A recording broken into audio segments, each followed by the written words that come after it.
Podium Audio presents The Hunter, Book 2 of the Preacher series, written by Nathan Burrows, performed by Bradford Hastings. Chapter 1. Suzy. Suzy sat back in her seat and tried her best to relax. Finally, after months of planning, they had done it. All the pain and torture, both physical and mental, were worth it. They had escaped. She glanced at her daughter Leanne, who was staring out of the bus window at the trees lining the road they were driving down. The child had a faint smile on her face. Perhaps, Suzy thought, Leanne was looking forward to her 7th birthday, even if it was a couple of months away. Or perhaps she was looking forward to seeing London for the first time. Suzy had bought nothing yet for her daughter's birthday for 2 reasons. The first was that Leanne changed her mind over what she wanted almost daily. The second and main reason was that if Suzy had bought something, she would have had to bring it with her. And she needed to stay as mobile as she could. With a smile that mirrored her daughter's, Suzy clasped the tote bag in her hands to her chest. This bag, along with a small suitcase and one of the baggage holds under the bus, was now all they had in the world. Everything else had been left behind. But, Suzy reflected as she looked again at her daughter, they had all they needed in those 2 bags, along with each other. Suzy closed her eyes and thought back over the day's events.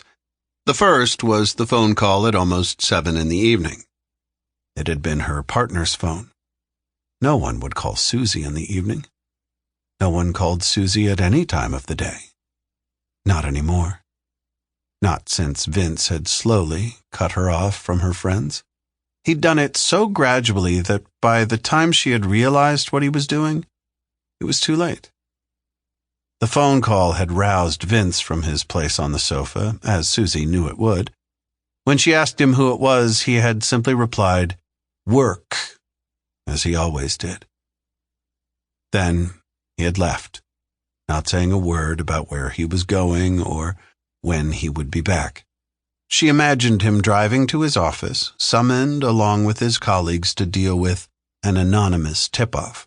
But the tip-off was only anonymous to Vince and his team, not to Suzy. She knew exactly who had made the call and what he had said. She'd paid the man a fair amount of money to make it and to ensure that he said exactly what she wanted him to say.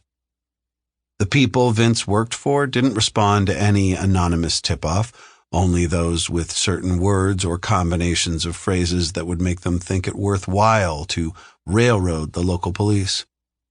It had taken Suzy months to put the phrases together, gathering snippets here and there, mostly when Vince was drunk and in a good mood, which was rare. But he had gradually revealed enough of them for Suzy to construct something meaningful to grab their attention.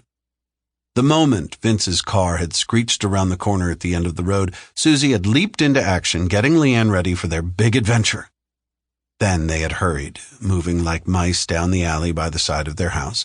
At the bottom of the alley was a taxi that Suzy had booked via one of the few remaining working payphones in the area. The taxi took them to another taxi, booked from a different phone and under a different name. Then one final taxi to the bus station.